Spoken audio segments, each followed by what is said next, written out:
Nesta noite eu gostaria de falar sobre a expressão de repente, como uma obra da providência. Amém?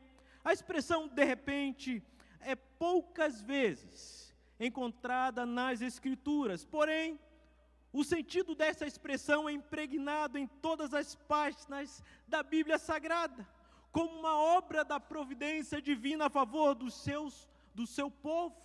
De repente, então, meus irmãos, é uma expressão temporal da língua portuguesa que significa subitamente, repentinamente, de imediato. É algo que acontece inesperadamente. Você já passou por uma situação de repente? Algo que acontece? Nesta noite, meus irmãos, então eu gostaria de gerar no coração de cada um o sentimento de fé e esperança do Deus que nos surpreende, de repente, com a sua graça. E a graça do Senhor é a obra providencial no meio dos seus. Amém? Esta obra, por mais difícil que pareça, é temporal, ou seja, algo que acontece no tempo. Antes do de repente, na eternidade, só havia a Trindade. Por isso que o de repente é algo temporal. Deus Pai, Deus Filho e Deus Espírito Santo, sabemos que eles são eternos. Não houve um de repente, acompanhe comigo o raciocínio, não houve um de repente para dizer da criação de Deus, porque Deus é eterno. O de repente veio depois dele. É muito interessante nós vermos isso, por isso, meus irmãos, segundo os seus desígnios eternos, com o tempo, Deus resolveu criar. E assim podemos até dizer de Gênesis capítulo 1, versículo 1, que diz assim: no princípio, de repente, criou Deus os céus e a terra. Amém. Eu sei que isso não está no texto bíblico, mas podemos entender que o de repente veio depois da criação de Deus. Antes só havia somente Deus. Isso é importante.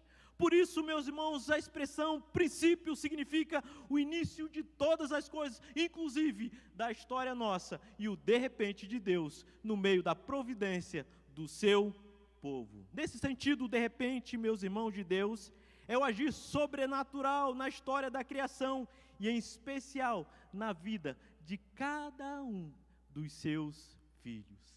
Amém. Podemos ver isso, meus irmãos, diversas vezes na Escritura, tanto no Antigo como no Novo Testamento. Por exemplo, podemos ver a história de Moisés desistindo da vida com 80 anos de idade.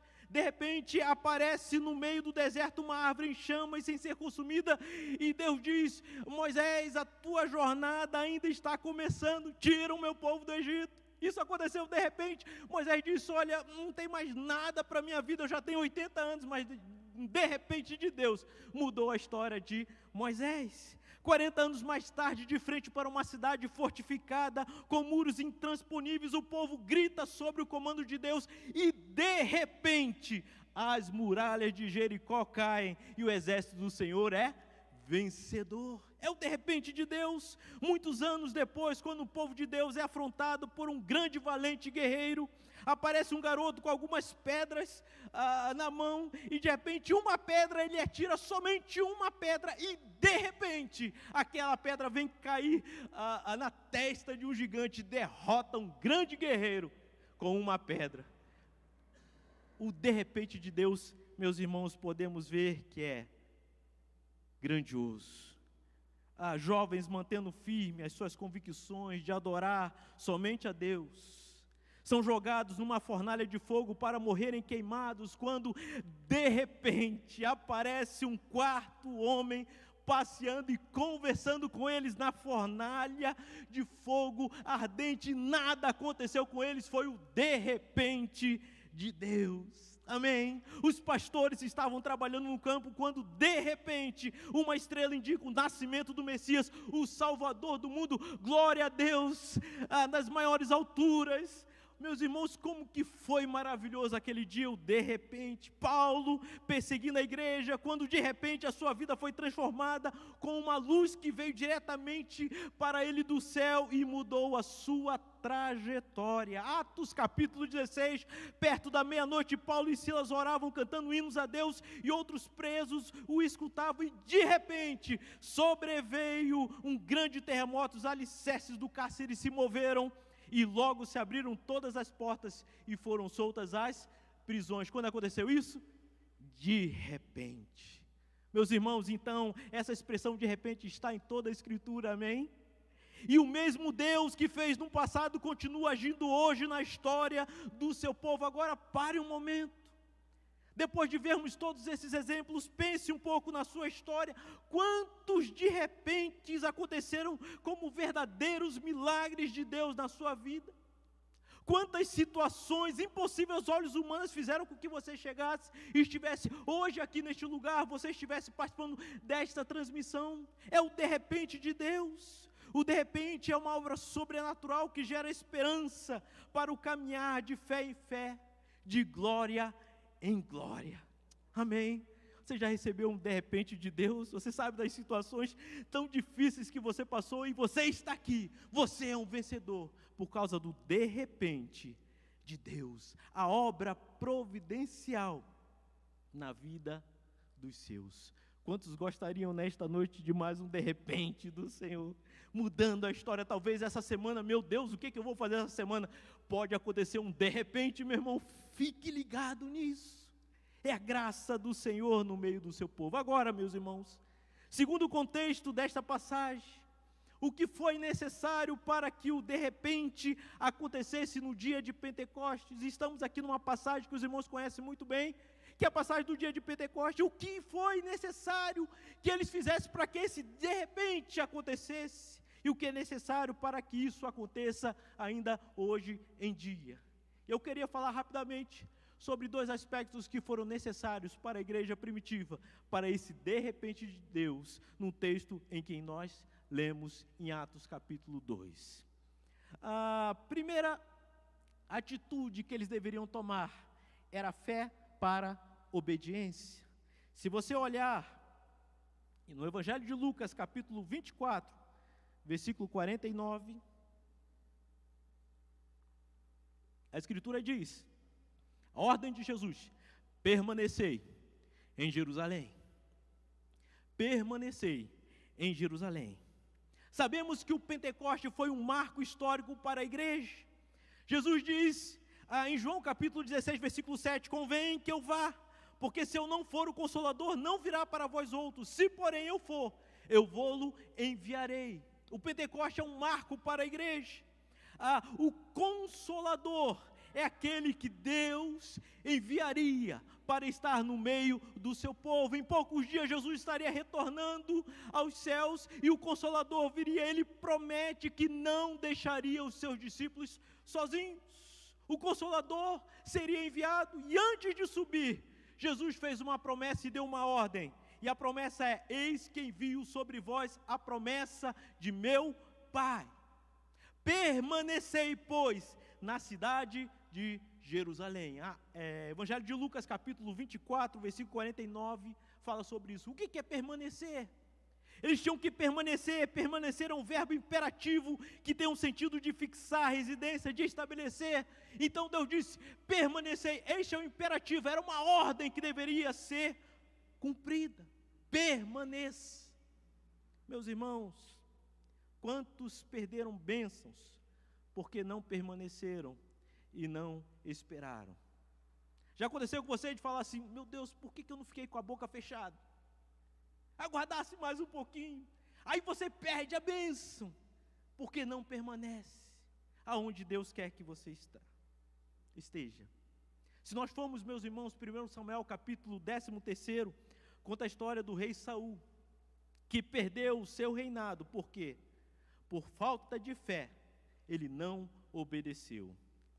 A história é que Saul esperou o profeta Samuel 7 dias para sacrificar, e quem deveria sacrificar era o profeta Samuel. Mas com o atraso do profeta, Saul começou a olhar a situação e disse, olha, eu vou fazer aquilo que eu preciso fazer, porque eu não posso mais esperar o profeta, eu vou sacrificar.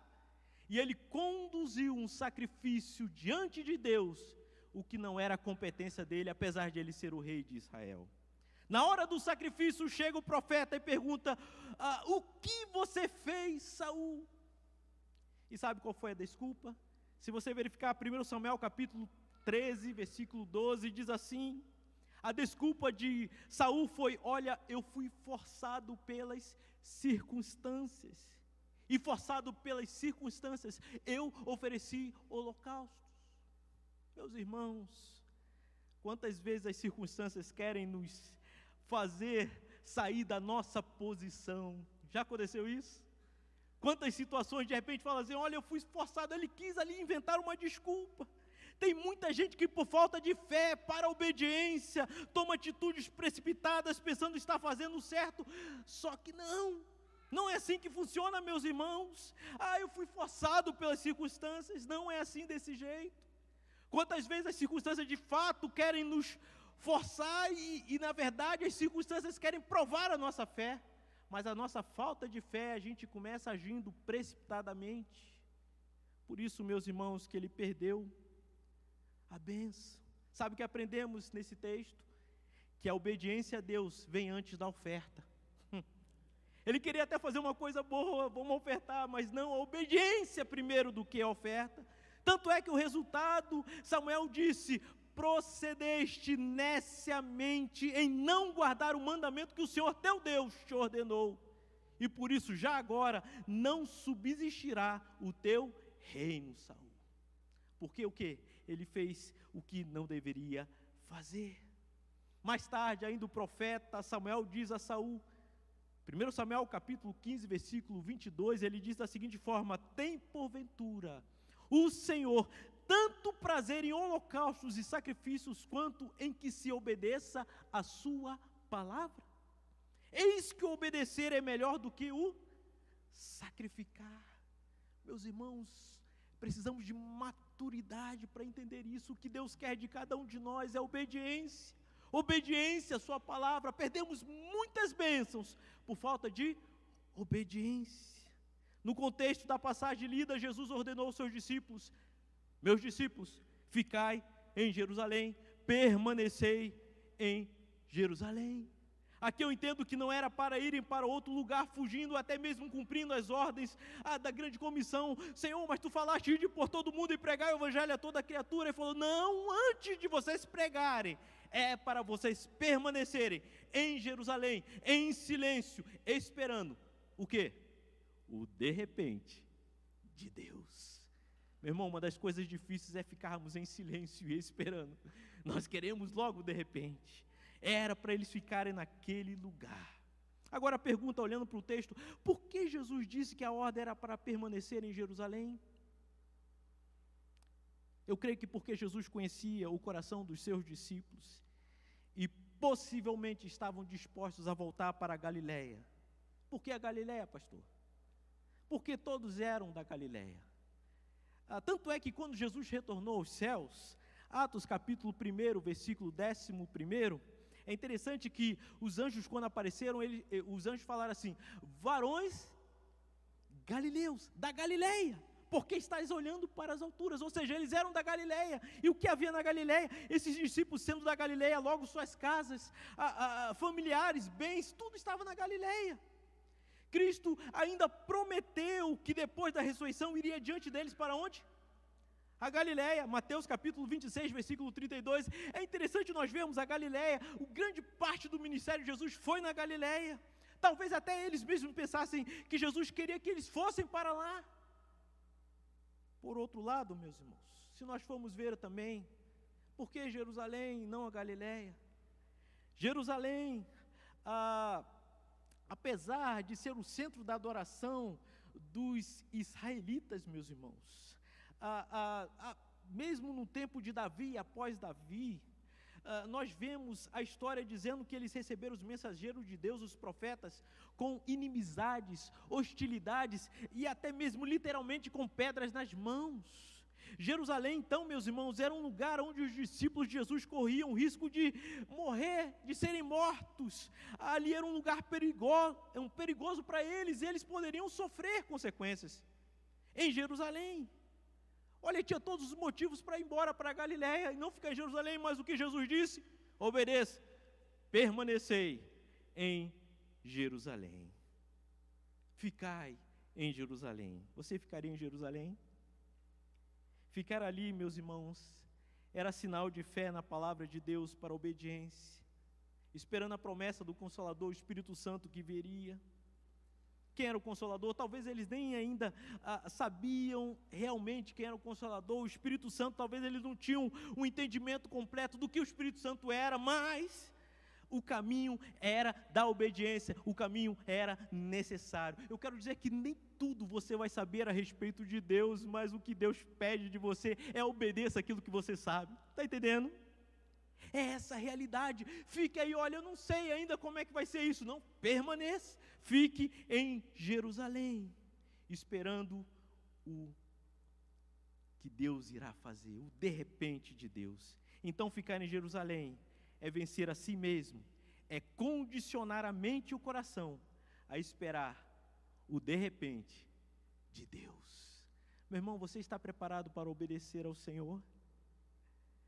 Pastor, eu quero conhecer tudo de Deus para obedecer. Não, o que você sabe já é o suficiente.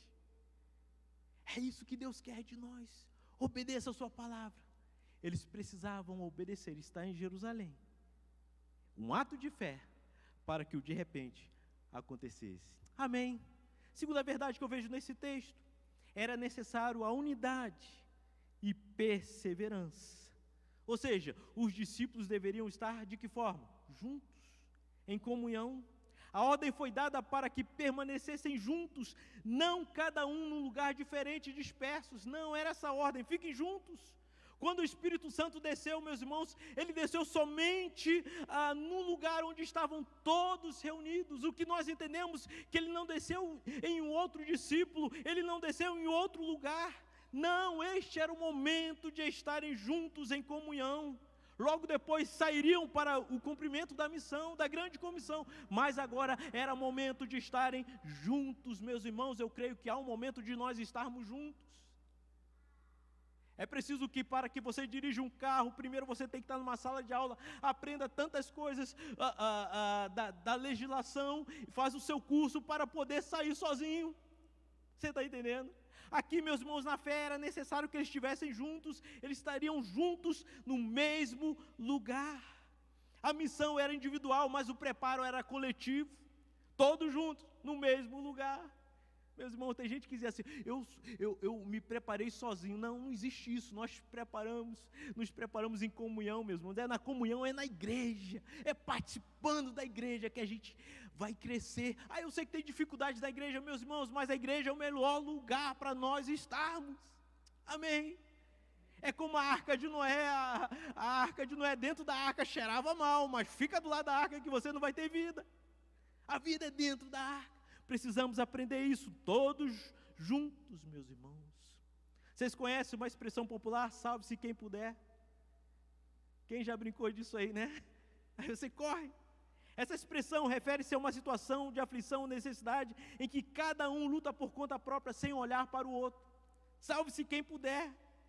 De certa forma, meus irmãos, quando Jesus estava ali naquele processo da morte dele, parece que os discípulos viveram este dito popular, pois houve de uma certa forma uma dispersão. Jesus mesmo já havia dito isso antes da sua morte. Mateus capítulo 26, versículo 31, ele disse assim, ainda esta noite todos vós me abandonareis, pois assim está escrito, ferirei o pastor e as ovelhas do rebanho serão dispersas. Jesus mesmo disse isso. E se nós formos ver o contexto dessas passagens, meus irmãos, haviam discípulos no caminho de Emaús, ou seja, não estavam junto com outros. Se nós vermos, meus irmãos, Tomé se afastou dos discípulos quando Jesus veio a primeira vez. Se verificarmos ainda, meus irmãos, Pedro voltou a pescar. Então, de alguma forma, os discípulos estavam naquele momento de sem entender o que estava acontecendo. Mas depois da ressurreição, o que aconteceu? Jesus os reuniu novamente e disse, vocês devem ficar juntos em Jerusalém, não divididos, reunidos no mesmo lugar. Eles tinham que estar reunidos até que do alto. Amém? Era essa reunião que era importante para eles, meus irmãos. Aqui dá a ideia de persistência até que o de repente acontecesse, a promessa chegasse, era para estarem em comunhão. Eles não sabiam quanto tempo duraria até que o Espírito Santo viesse. Nós sabemos quantos dias? 10 dias. Agora imagine você, meus irmãos, uma reunião de oração de 10 dias. Quantos aguentariam 10 dias orando?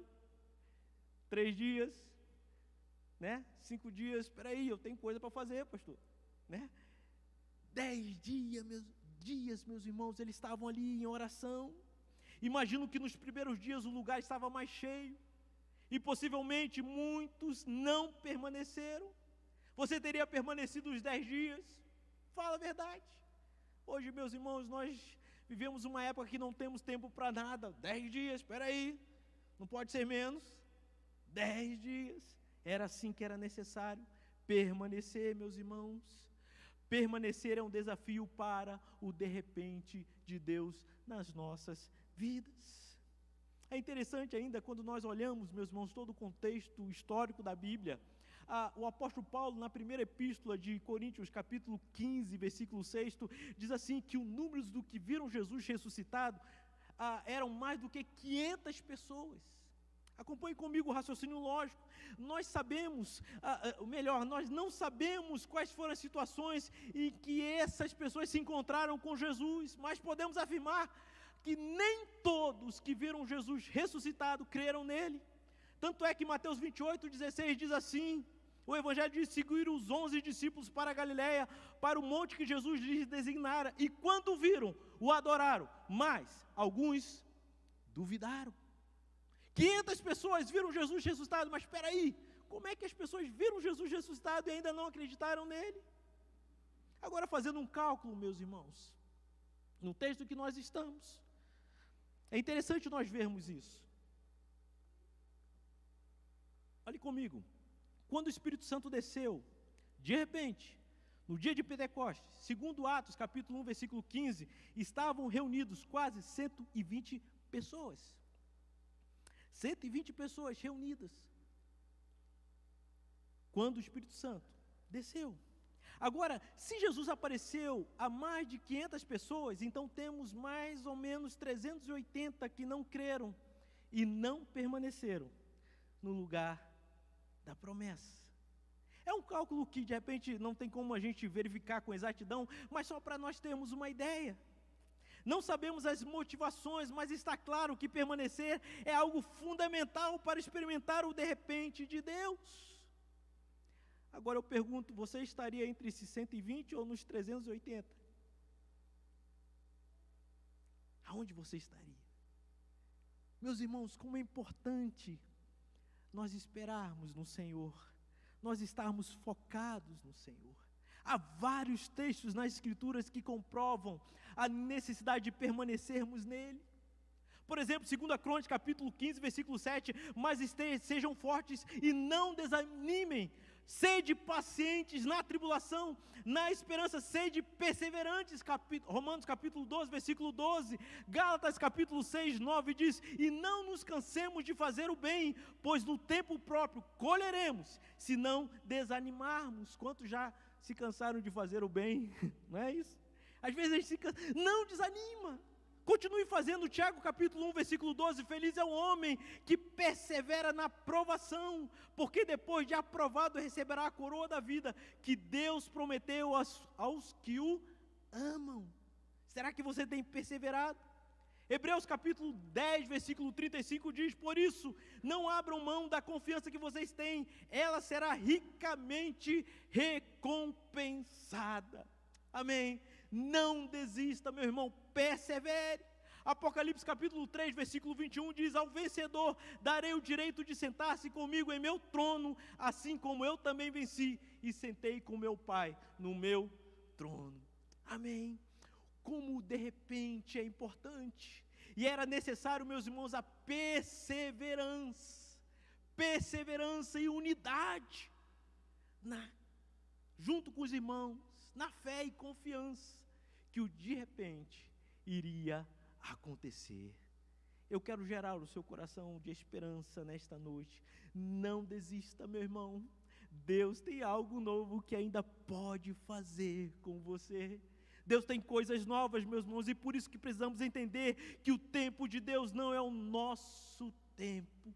Ele nos surpreende no seu devido tempo, soberanamente, meus irmãos, o de repente de Deus é uma obra da providência. E no contexto dessa passagem, após Jesus ter feito a promessa e subido aos céus, os discípulos voltaram para Jerusalém em fé e obediência, entraram num cenáculo e perseveraram em oração diante de Deus.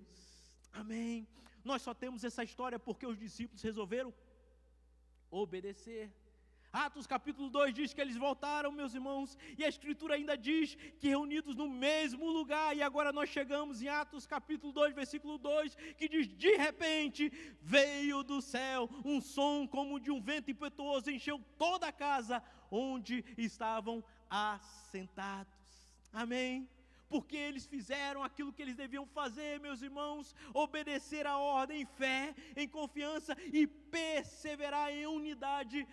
De repente, algo aconteceu naquele lugar, fenômenos surpreendentes aconteceram naquele momento, e o Espírito Santo desceu, de repente, sobre eles.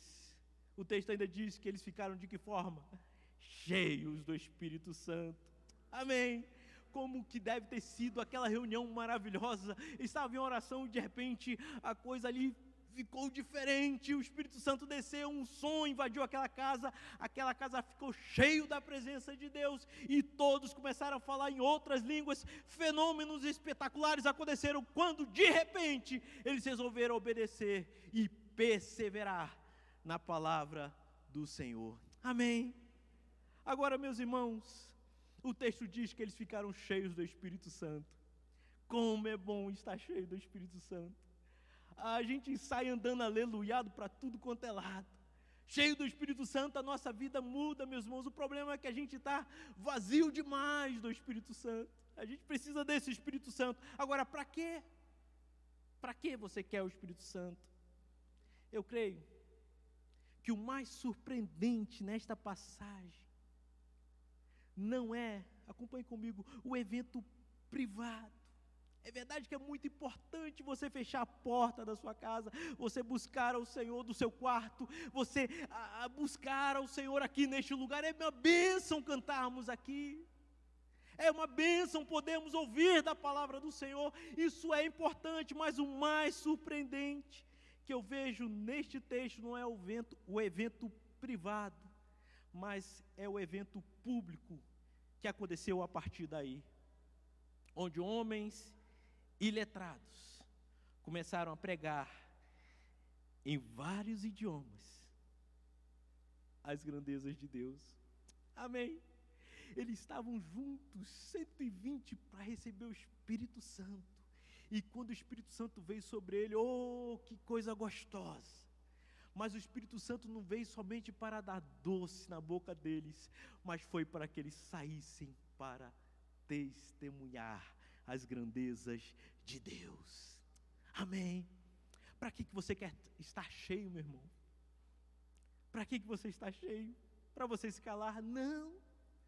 Você deve estar cheio justamente para você lá fora falar das grandezas de Deus. Tanto é que em Atos capítulo 2, versículo 11, as pessoas olharam para aqueles homens que não sabiam falar muito bem, não compreendia todos os idiomas daquela época, mas eles falaram assim: como os ouvimos falar em nossas próprias línguas as grandezas de Deus. Ali naquela cidade, meus irmãos, havia muitas pessoas de muitas nações. A King James trata desse texto como ouvimos discursar sobre as grandes realizações de Deus em nossa língua materna. Eles começaram a ouvir palavras, idiomas, de pessoas que não tinham compreensão nenhuma, pelo Espírito Santo, anunciando a palavra. É interessante que, segundo estudiosos, meus irmãos, ali haviam 17 nações que ouviram na sua língua materna o que Deus havia feito no seu de repente. Eu imagino aquela reunião de 120 pessoas saindo e cada um falando uma língua diferente ali e falando as grandezas. Eu gostaria de ouvir essa mensagem, meus irmãos, uma mensagem que a Bíblia não tem, pastor Marcelo, mas eu gostaria de ver que tipo de grandeza que deixou aqueles homens extasiados. as grandezas de Deus. Nós não temos o relato do que falaram, mas quando o Espírito Santo fala por boca de você e pela minha boca, meus irmãos, as grandezas de Deus, elas são ditas. Quando nós ficamos no lugar certo, buscando a pessoa certa, permanecendo em obediência, com certeza Deus vai te usar. Você não precisa ter muito conhecimento, mas poucas coisas que você conhece de Deus, se você falar, vai ser coisa do céu para o seu irmão, para pessoas que estão hoje, nesse tempo, necessitadas de não você dar informação do que está aí na mídia, ou você viu hoje na televisão, no jornal, o que aconteceu, quantas vacinas nós temos. Não é isso que eles estão precisando ouvir. Eles estão precisando ouvir uma palavra de esperança diferente, através do Espírito Santo, de repente, de Deus. É isso que esse povo precisa ouvir. Amém. Então, meus irmãos, eles foram cheios, capacitados pelo Espírito Santo para de repente fazer aquilo que só o Espírito Santo poderia fazer. Amém. Aqui aprendemos, meus irmãos, que o de repente de Deus no Pentecoste, com a descida do Espírito Santo, tinha como objetivo de retirá-los do privado. Para quê? Para o serviço do reino. Amém. É importante o privado, é importante estarmos aqui. Não deixe de congregar, mas você congrega com o objetivo de você abençoar aquele que precisa, meus irmãos. É disso que nós precisamos. Deus deseja te usar, mas o que é necessário para esta experiência? Nós vimos hoje fé para obediência e unidade na perseverança. Este é o propósito do repente de Deus. Do de repente, meus irmãos, enquanto estivermos aqui, devemos cumprir nosso serviço mesmo em meio de muitas lutas e dificuldades, até o dia em que o de repente mais esperado para o povo de Deus chegar. Eu vou repetir isso. Enquanto estivermos aqui, mesmo em lutas e tribulações, devemos sim buscar ao Senhor, o seu serviço, o de repente dele. Por quê, meus irmãos? Porque Deus quer te usar, independente da tua dor e da tua aflição, da tua necessidade. Vamos fazendo o que Deus quer conosco, o que Deus quer que façamos para Ele, até um dia que o de repente mais esperado chegar. 1 Coríntios capítulo 15, versículo 52, eu quero convidar você a ficar em pé. 1 Coríntios capítulo 15, versículo 52, a Bíblia diz que de repente, no abrir e fechar de olhos, ao ressoar da última trombeta, estaremos para sempre com Cristo. Amém. Isso vai ser de repente, meus irmãos. Nós podemos estar nesse culto, pisca os olhos aí, nos piscar de olhos, de repente estaremos para sempre com Ele. 1 Tessalonicenses capítulo 4, versículo 17 diz: nós seremos arrebatados entre nuvens para o encontro do Senhor nos ares, e assim estaremos para sempre com Ele. Quantos aguardam esse de repente de Deus? Você tem essa convicção no seu coração? Passamos dificuldades, enquanto estivermos aqui, a obra da providência de Deus age por meio de nós. Mas um dia haverá um de repente que estaremos para sempre com Ele, e nessa hora, meus irmãos, com esse de repente, não haverá mais dor, não haverá mais sofrimento, não haverá mais morte, mas a vida eterna em Cristo e com Cristo. Amém?